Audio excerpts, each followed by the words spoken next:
Bonjour, donc voici la petite capsule sur les électrolytes qui va en fait faire un paquet de liens sur les ions, sur le pH, sur le tournesol, parce que évidemment les électrolytes, comme on va voir tantôt, il y en a de plusieurs catégories. Donc premièrement, un électrolyte, c'est toute substance qui permet le passage du courant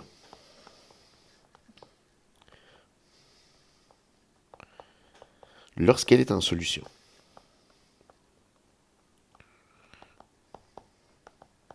Donc, c'est quelque chose qui se fait uniquement lorsque on a mis l'électrolyte dans l'eau. On en a fait une solution aqueuse. Donc, voilà. Ça, c'est ce qu'on appelle une électrolyte. Soit dit en passant, quand on parle de passage du courant ici, ce que ça signifie pour nous, c'est qu'il y a conductibilité électrique dans la solution. Donc, à plus ou moins divers degrés, le courant peut passer dans cette solution-là. Alors, tant et aussi longtemps que la substance en question n'est pas mise en solution, elle ne permet pas le passage du courant. Par exemple, le sel de table. Ben, le sel de table, c'est un excellent conducteur d'électricité seulement s'il est en solution. Quand il est sous forme de granules blanches, il ne fait pas passer le courant. Il est important de noter qu'il y a trois types d'électrolytes. Okay? Et ces trois types-là, ben, c'est quelque chose qu'on connaît quand même déjà. On a d'abord les acides. Donc, toutes les substances qui sont acides. Comment on reconnaît un acide? C'est quand même évidemment avec son pH. Donc, il y a un pH qui est inférieur à 7, hein, évidemment. On a aussi, généralement, comme indicateur, le tournesol qui devient rouge. Donc, il change de couleur pour le rouge dans un pH qui est inférieur à 7. Autre chose qu'on connaît des acides, en fait, qu'on doit se rappeler, c'est que ça libère des ions H+ en solution. Donc ça, c'est un fait qui est connu des acides. Pourquoi ça libère des ions H+? Parce que sa formule, sa formule chimique commence par H. Okay? Donc, par exemple, les acides en question, ben, on a évidemment l'acide chlorhydrique qu'on utilise à l'école en laboratoire, l'acide sulfurique, qui est un acide généralement très puissant, l'acide nitrique, HNO3. Donc, tout ça, en fait, a un H au début. Juste faire attention, exception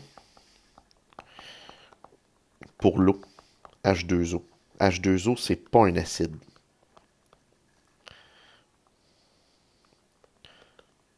Okay? Donc, ce n'est pas un acide, même si sa formule commence par H. Donc, ça, c'est important de retenir ça. Fait que les acides sont des électrolytes. Ça permet le passage du courant dans une solution. La deuxième catégorie d'éléments, ce sont les bases. Donc, les substances basiques.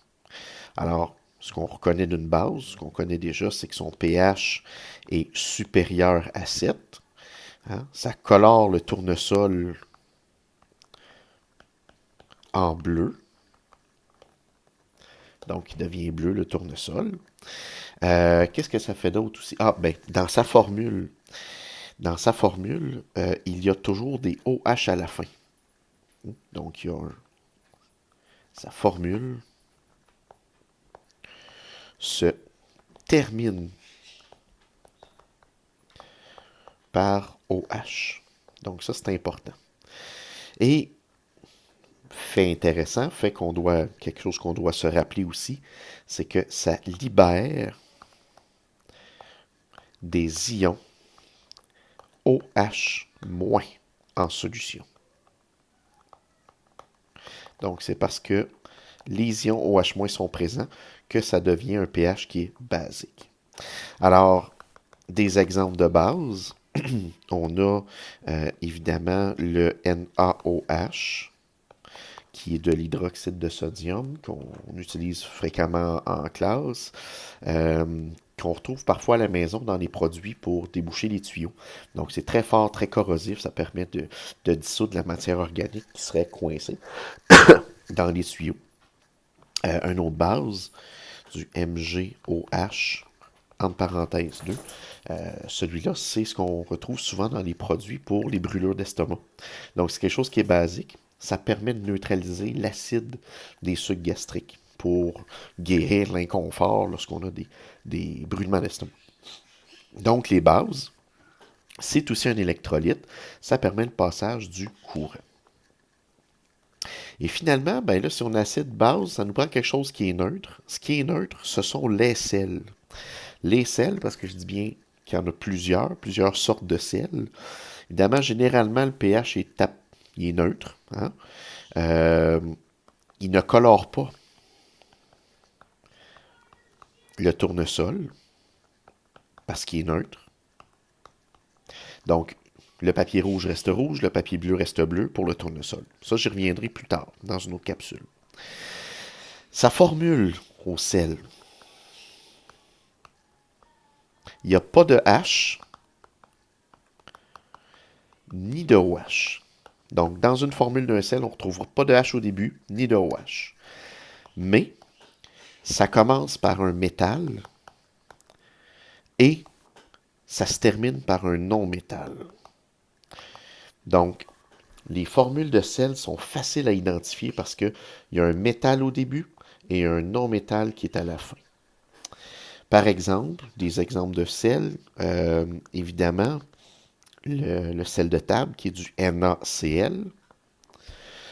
On a le sel qu'on utilise l'hiver pour épandre dans la rue, qui est du CaCl2. Un autre type de sel qu'on utilise pour dans la piscine, ce qu'on appelle du chlore communément, qui n'est pas vraiment du chlore, c'est du NaClO4.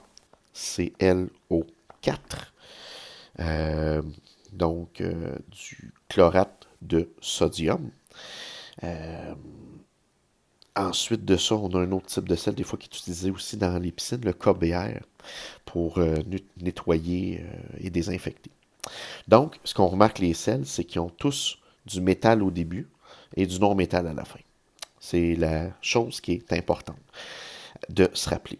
Donc, tous ceux-là, ce qu'ils permettent, c'est la conductibilité.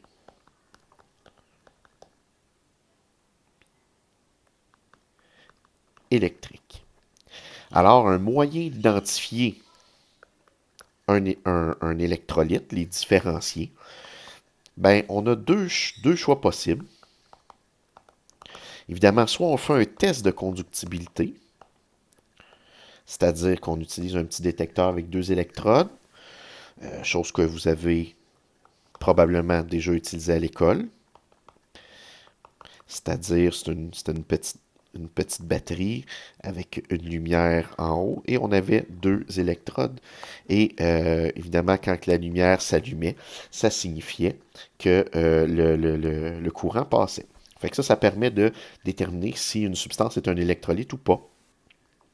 Autre test, évidemment, on peut faire le test du papier tournesol.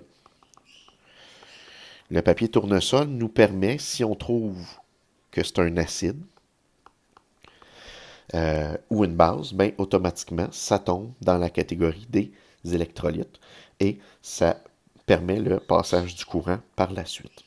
Donc voilà ce qu'on a ici pour les 3 types d'électrolytes ainsi que la manière dont on peut les différencier, dont on peut les identifier, soit par leur formule, donc c'est-à-dire la formule d'un acide, la formule d'une base qui se termine par OH, tandis que l'acide, ça commençait par H, et la formule d'un sel qui est constitué d'un métal avec un non-métal.